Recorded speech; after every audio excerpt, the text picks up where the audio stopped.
You got a lot of people to hear from, so I'll keep this fairly brief, but I want to share something. I was struck by the fact this is Black History Month, and history is an operative part of that. There's a lot of young people here. There's a lot of young people. I had a chance earlier to go up and speak to some of these young guys up here from Crosby, from Liberty, from some of the other schools in the Louisville area. There's others of you around here that I've not spoken to, but for a brief moment, I want to speak to you because a comment was just made about standing on the shoulders of giants, and this is true. There was a high school yearbook quote that I had that I want to share with you because it was inspired by books that I read when I was a kid. This book that I'm going to hold up is going to look familiar to some of you in this room of a certain age. These kind of books existed in libraries. They were biographies of famous Americans. They were written from the perspective of their childhoods. They were meant to inspire young people to think, who are the giants on whose shoulders we stand? This particular book was published in 1950. Again, some of you of a certain age will remember when you had things like this in the back of a book, and you'd check it out, and your name would be written on it. But from 1950 until this book was sold by the library in the 1990s, it was checked out 4 times, and only 4 times. The first time in 1971, then in 73, then again in 74 and 76. When it was checked out in 74 and 76, it was by me. I was 7 years old, and then again when I was 9 years old. This book is the biography of a guy named Booker T. Washington.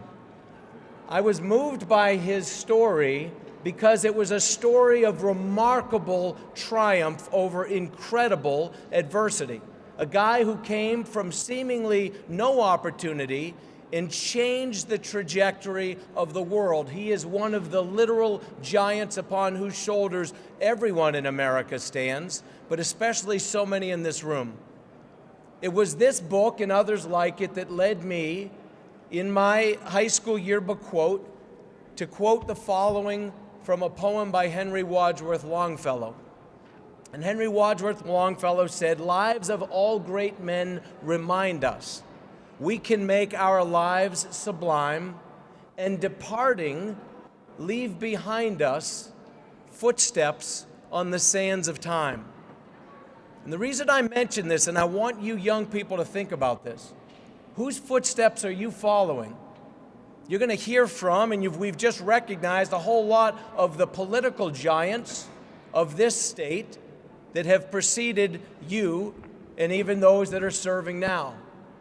But someday it's going to be you, and it's going to be you, and it's going to be you. You may be down here as the governor, you may be a legislator. Whose footsteps are you following? And whose footsteps, who's going to follow yours? I want to mention 2 individuals that were inspired by this man, Booker T. Washington, whose lives were informed by him, who happened to both be Kentuckians, and neither of whose name is widely known, and they should be, since this is Black History Month and this is Kentucky. The first might be somewhat known to some of you. His name was Vertner Tandy. He was born in Lexington. How many of you have ever heard the name Vertner Tandy? I see 1 person, 2 people, 3 people, 4, 5. How many of you have ever heard of the fraternity Alpha Phi Alpha? Okay? You heard of your 7 jewels? He was one of your 7 jewels. He was born in Kentucky. He was one of the 7 founders of a fraternity that has had members like Thurgood Marshall and Martin Luther King Jr., among others, as many in this room. But here, more importantly than founding a national fraternity, he also designed your pin, by the way, for that fraternity. He became the first black architect ever registered in the state of New York. When World War I came out, he was the first black in America to pass the military commissioning exam. He was a man that was a remarkable individual. He was born in Lexington, Kentucky, Vertner Tandy. There was another man born in 1842 in Louisville, Kentucky, that I'm betting perhaps even fewer people have heard of. Have you ever heard of a guy named Alan Allensworth? Couple people. This is a guy that has been lost, sadly, and should not have been to history. He was born in 1842 into slavery, the 13th of 13 children. A young man who, from the time he was born, was just plain special. Learned how to read early on, even though it wasn't legal, wasn't allowed. He learned how to read because his mother, who couldn't read, was smart enough to say, I want you to go and play school with the master's son. Now, he went to school, and when he comes home, I want you to help him play school and let him be the teacher and you be the student. And it was all under the term of playing, but his mother, who was a giant in her own right, inspired him so that he learned to read early when so many who were black were not allowed this privilege, certainly in the South. And he learned to read. It became troublesome for him and literally created tremendous problems in his life. But I won't give you all of it, other than that I would encourage you to look up his life because it's amazing. But among other things, at the age of 13, he ran away, ended up then being sold into slavery farther into the South, down the river literally, as it was, to New Orleans.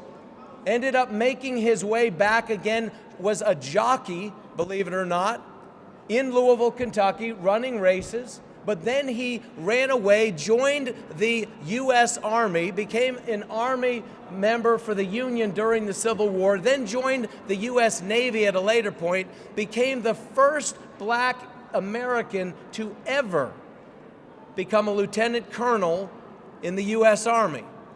This guy was an incredible person. He then went out to California and founded a town that was the first and only town in the history of America to be entirely purchased by, founded by, operated by African Americans. It's called Allensworth, California. So these two men who were inspired by the shoulders of others, stood on the shoulders of others, followed in the footsteps of others, one born in Louisville, one born in Lexington, Alan Allensworth, Vertner Tandy, two men who we should honor on this day in Kentucky, two great Kentuckians as we honor Black History Month in Kentucky. Thank you and God bless you.